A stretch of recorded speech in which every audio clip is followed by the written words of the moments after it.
আমার ভাই আমার বাবা প্রত্যেককে বলি, আমাকেও বলি, আপনাকেও বলি, বয়স্ক চাচা আপনাদেরকেও বলি, আপনাদেরকেও বলি, গুনাহ ছাড়েন, গুনাহ ছাড়েন, গুনাহ ছাড়েন, গুনাহ ছাড়েন, গুনাহ ছাড়েন। এই দাদা চাচা, গুনাহ আগুন, গুনাহ। চা দোকানের আড্ডা বন্ধ করেন, নাটক সিনেমা দেখা বন্ধ করেন, টেলিভিশনের নর্তকী দেখা বন্ধ করেন, কথায় কথায় গালিগালাজ করা বন্ধ করেন, সুদের টাকা বন্ধ করেন, আব্বা কিস্তি লওয়া বন্ধ করেন। এই বুড়া মিয়া জাহান্নামে যাবেন, জাহান্নামে, জাহান্নামে।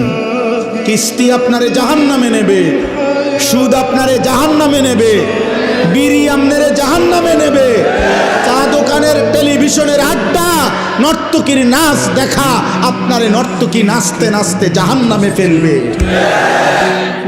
জাহান্নাম। ওয়া ইন্নাল ফুজুরা ইয়াহদি ইলান নার। আল্লাহর নবী বলেন প্রতিটা পাপ তোমাদেরকে জাহান্নামের দিকে নিয়ে যাবে, আগুনের দিকে। কিসের দিকে বলেন না?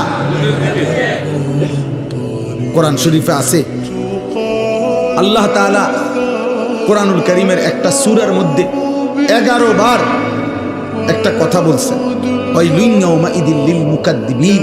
আল্লাহ বলছেন প্রত্যেক মিথ্যাবাদী, নাফরমান, পাপী, মনে রেখো সেদিন আখিরাতে মিথ্যাবাদী, পাপী, নাফরমানদের জন্য রয়েছে জাহান্নাম।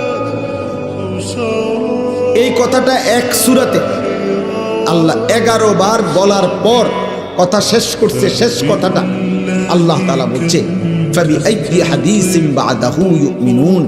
আমার বান্দা বলো তো আমি আল্লাহ এরপরে আর কেমনে বললে, কি বললে তুমি বিশ্বাস করবা?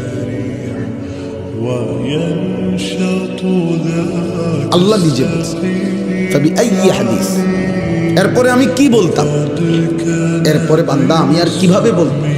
আমি আল্লাহ জাহান্নামের এত বিস্তারিত বর্ণনা কোরআনে দিলাম, জান্নাতের এত বিস্তারিত বর্ণনা কোরআনে দিলাম, আখিরাতের এত বর্ণনা কোরআনে দিলাম, কিয়ামতের এত কথা কোরআনে বললাম, পূর্ববর্তী বহু জাতি ব্যক্তির ঘটনাবলী আমি কোরআনে বর্ণনা করলাম যে আমার অনুগত হলে কি হয়, আমার অবাধ্য হলে কি হয়।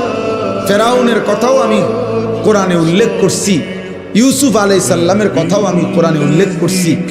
আনুগত্যের পুরস্কার কি, আমার অবাধ্যতার পরিণতি কি, সেই নূহ আলাইহিস সালামের কওম থেকে আমি আল্লাহ যুগে যুগে কত জাতি, কত ব্যক্তিকে আমার নাফরমানির কারণে ধ্বংস করে দিছি, কত জাতি, কত ব্যক্তিকে আমার আনুগত্যের কারণে সম্মানিত করেছি।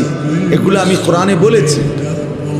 আমি জাহান্নামের বিস্তারিত বর্ণনা দিয়েছি, জান্নাতের কথা আমি আল্লাহ বলেছি, আমার রসুলকে আমি কেন পাঠাইছি সেটা আমি বলছি, আমার আদেশ কি আমি বলছি, আমার নিষেধ কি আমি বলেছি, আমি তোমাকে কেন বানাইছি তাও বলছি, আমি তোমার কাছে কি চাচ্ছি তাও বলছি, আমি তোমাকে আখিরাতে কি দেব তাও বলেছি, দুনিয়া তুমি কিভাবে চলবা তার বিধিবিধানও আমি বলে দিয়েছি। আল্লাহ যেন বলে বান্দা আর আমি কি বলতাম, তবুও কেন জাহান্নামী হইলাম? এর জন্য কিয়ামতের দিন যেন আল্লাহ তাআলা জিজ্ঞেস করবে, বান্দা বলো বান্দা কেন জাহান্নামী হইলাম, কি জিনিস ছিল না তোমার? তুমি কি শুনো নাই আমি তোমার রব আল্লাহ?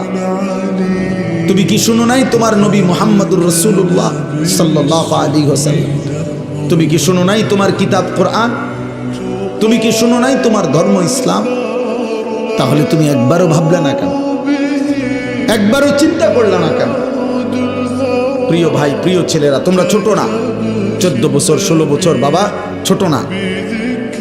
16 বছরের সাহাবী যুদ্ধের সেনাপতি ছিলেন, 17 বছরের মুসলমান, সেই আরব থেকে এসে এই ভারতীয় উপমহাদেশে সর্বপ্রথম হিন্দু রাজা সিন্ধুর দাহির পরাজিত করে সর্বপ্রথম ইসলামের পতাকা রাজপ্রাসাদে, যিনি হিন্দু রাজার প্রাসাদে সর্বপ্রথম কালেমার পতাকা উড়াইছেন, তিনি 17 বছর বয়সী যুবক ছিলেন, মুহাম্মদ ইবনে কাসেম রাহমাতুল্লাহ।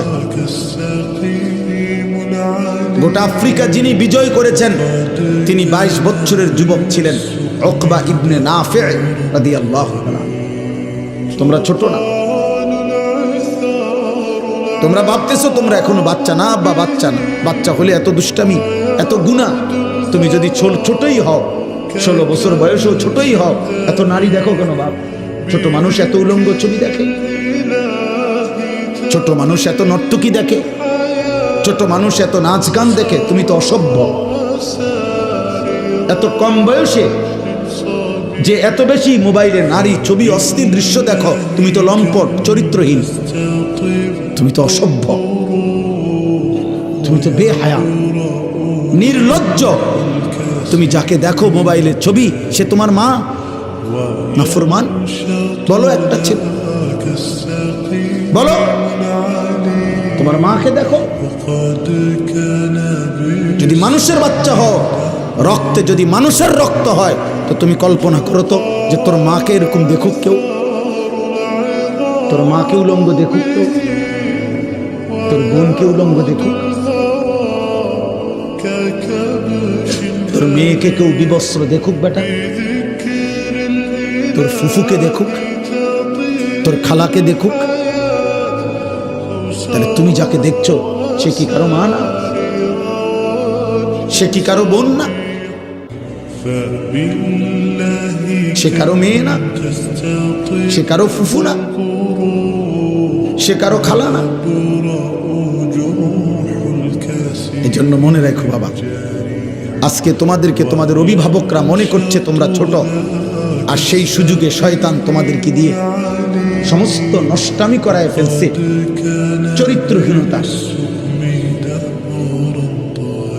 চরিত্রহীনতার জেনার, ব্যভিচার, নারী ছবি, অশ্লীলতা, বেহায়াপনা।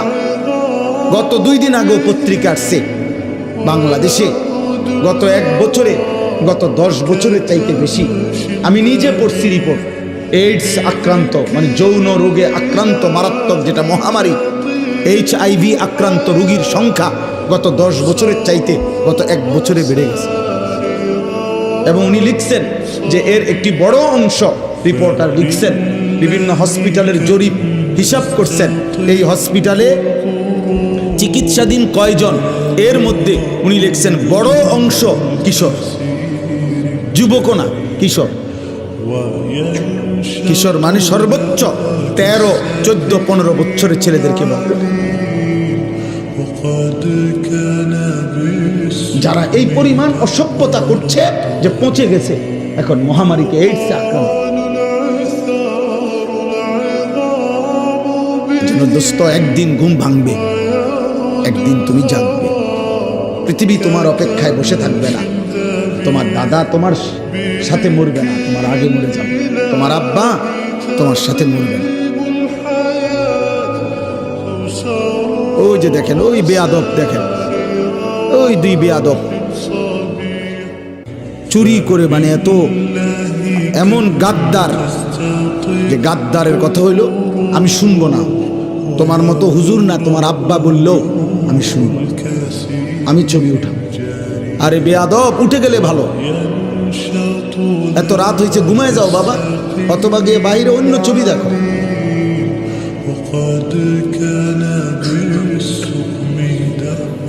এই জন্য বললাম বাবা, এটা বুঝতে শিখো। আগামীর হায়াত অনিরাপদ হয়ে যাও।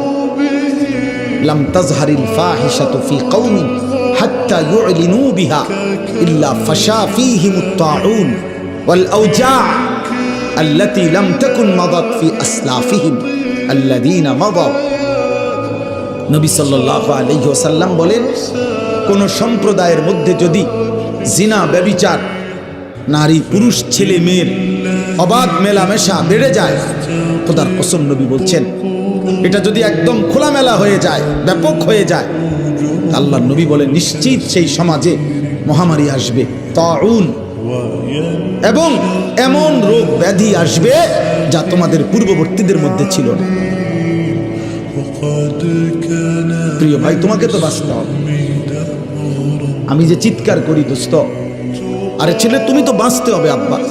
তুমি যদি এমন হইতো যে বিপদে পড়বো আমার পাপের কারণে, আমার দাদা, কারণ আমি তো মরে যাবো আগে, দাদা মরবো পরে, না রে আব্বা, তুমি পড়বা বিপদ। আগামীর সমাজে নিরাপদ সম্পর্ক হাদিসে আছে, কোন সমাজের মধ্যে ছেলে মেয়েরা যদি অবাধ এই নারী ছবি, অশ্লীলতা, বেহায়াপনা, উলঙ্গতা তোমাদের সবার পছন্দ হয়, তাহলে আগামী সমাজে তুমি নিরাপদ সম্পর্ক, নিরাপদ ফ্যামিলি, আগামী সময়ে তোমরা নিরাপদ বোন, নিরাপদ মেয়ে, নিরাপদ ইজ্জত, সতীত্ব খুঁজে পাবা। আল্লাহর কসম করে বল, কসম খোদা, এটা মনীষীদের।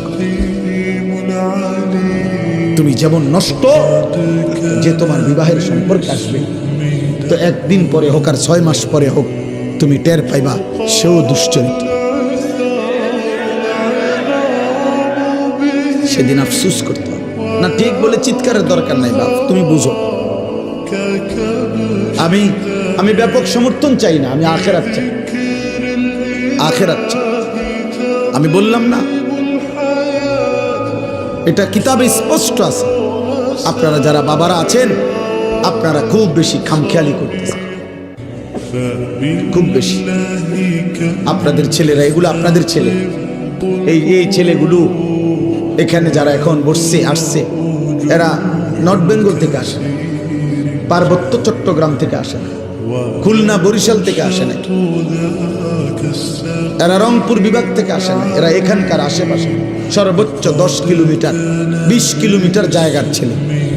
তো 20 কিলোমিটার জায়গার যদি এখানে 1000 ছেলে হয়, 2000 ছেলে হয়, আপনারা ভাবেন তো এই 2000 ছেলের মধ্যে আপনারা একজন চাচা যারা নামাজ পড়েন, এরকম একজন নামাজি চাচা আপনাদের এলাকার ছেলে আপনারা এখন দেখেন, দেখলেই আপনি বুঝবেন যে এখানে যদি 2000 ছেলে হয়, কমপক্ষে 1900-1800 ছেলে বেনামাজি। আর যদি মিথ্যা বলি তো তোমরা প্রতিবাদ করো। তোমরা যারা আজকের সারাদিনে 5 ওয়াক্ত নামাজ পড়ছো, যুবক ভাই, কিশোর ভাই, তোমরা প্রতিবাদ করো যে না, আমরা হুজুর আপনাকে এখন প্রমাণ করব আমরা বেশি অংশ নামাজ পড়ছি। বলো, তুমি চ্যালেঞ্জ করো, তাহলে বিচার হবে আমার, তাহলে আমার বিচার হবে। তোমরা যা বিচার করো আমি তা মাইনা নেব। হ্যাঁ, আমার ভিডিও হবে, বিচার তোমরা জানাই দিবা যে আমরা হুজুররে অপমানিত করে দিছি ভুল ইনফরমেশনের কারণে।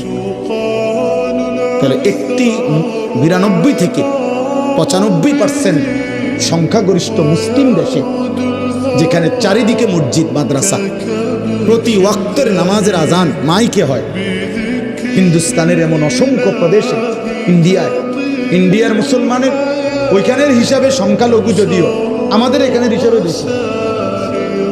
বোঝেন নাই কথা? ইন্ডিয়ার মোট জনসংখ্যার কারণে হলো মুসলমান কম, কিন্তু আমাদের বাংলাদেশের সব মিলানোর চাইতে যে পরিমাণ, তার চাইতে ইন্ডিয়ায় মুসলমান বেশি। আমি নিজে ইন্ডিয়ায় তো ছিলাম 8 দিন 2022 সালে, আরও একবার গেছি 2018 সালে চিকিৎসার জন্য। তাহলে আমি তো ইন্ডিয়ার এমন প্রদেশে গেছি যেই প্রদেশের মুসলমান আছে, কিন্তু কোনো মসজিদে প্রকাশ্যে আজান দেওয়া নিষিদ্ধ, এরকম বহু জায়গা আছে। কোথাও কোথাও আবার অনুমতি আছে অল্প কিছু জায়গায়। তাইলে বলার উদ্দেশ্য হলো ভাইয়া, যেখানে চারিদিকে মসজিদের মিনারায় আজান হয়, প্রতি ওয়াক্ত নামাজ যদি আমরা কল্পনা করি, কমপক্ষে আমাদের এক একজন ব্যক্তি যেখানেই থাকি আশেপাশের, না হয়তো খেয়াল করলে 10টা মসজিদের আজান এতটা কাছাকাছি যে শুনবার কথা। তাহলে প্রতি মসজিদে যদি 4টা করে মাইকের হরন থাকে, তাহলে 10টা মসজিদে 40টা হরন একসাথে আজান দিছে। তুই নাফরমানের কলিজার মধ্যে, তুই এত বড় নিকৃষ্ট পাষাণ বেয়াদব, এত বড় বেয়াদব, তুই বেয়াদবের কলিজার ভিতরে এতগুলো হরনের মাইকের আজান, 100টা কলিজাটা কিন্তু নাড়াইতে পারে না। কত বড় নিকৃষ্ট বেয়াদব, বেনামাজির চাইতে বেয়াদব পৃথিবীতে কেউ নেই। কত বড় নিকৃষ্ট। হায়, তোর মা তোকে শেখায় নাই কোনোদিন? আহা, নাফরমান ছেলে, তোমার মা কোনোদিন বলে নাই তুমি মুসলমান? তোমার বাবা কোনোদিন বলে নাই? তোমার ছোটবেলার মক্তবের হুজুর তোমারে কোনোদিন বলে নাই যে মুসলমানের উপরে 5 ওয়াক্ত নামাজ ফরজ। তো 16 বছর বয়সে এভাবে ভুলে গেলাম, 18 বছর বয়সে এভাবে ভুলে গেলাম। তো মাত্র এত কম বয়সে যদি আল্লাহকে এভাবে ভুলে যাও, 24 ঘন্টার মধ্যে একটা সেজদাও দিলা না যেই নাফরমান ছিল, তো আল্লাহকে যদি এভাবে বিদায় দাও, আরে নাফরমান, আগামী 60 বছর তোর যদি হায়াত হয় আর এভাবে বেনামাজি জিন্দেগি চলে, তো আগামীতে তুই দাজ্জাল হবি, দাজ্জাল। তুই তো হবি দাজ্জাল।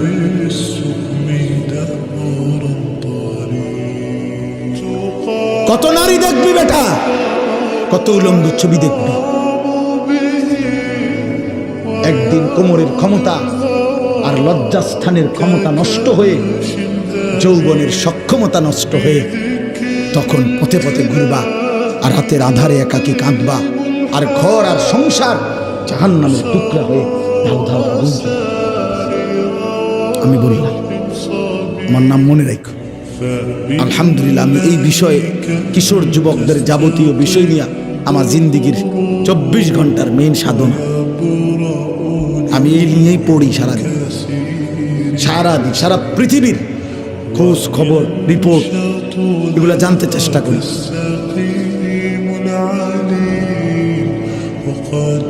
ওখানে লিখছে, ওই কথাটা শেষ করছিলাম না, এই রিপোর্টে বলছে এরপরে, তাহলে বললাম যে বেশি অংশ কিশোর। এরপরে আরো আশ্চর্য জঘন্য কথা লিখছে যে এইডস আক্রান্ত যে রোগী এই মুহূর্তে বাংলাদেশে, তাদের মধ্যে বড় অংশ, বৃহৎ অংশ সমকামী। খোদার কসম, মানে ছেলে ছেলে অপকর্ম করে। তার মানে এই কুত্তা নারী দেখতে দেখতে, মোবাইলে অস্থির ছবি দেখতে দেখতে 24 ঘন্টা এটা কুত্তার মতো হয়ে গেছে। এই জন্য এই কুত্তার দেরি করা সহ্য নাই, যেখানে যা পাচ্ছে ডানে বামে সব শেষ করে। তো কুত্তার মতো হয়ে গেছে নারী দেখতে, অস্থির ছবি দেখতে দেখতে তার তো শরীরের কোনো ভারসাম্য নাই, জীবনের কোনো ভারসাম্য নাই। ওর মা কিসের আর বাবা কিসের? ওর তো দরকার যৌন চাহিদা পূরণ। ওর আবার ইজ্জত কি, সম্মান কি? কত ওর বাবার ইজ্জত অনেক আগে কোরবান করে দিছে, কারণ ও প্রথম যেদিন চুল রাখছে মুশরিকের মতো, সেদিনে তো সে বলে দিছে, আব্বা আমার বাবা মূলত বেঈমান, তুমি। প্রথম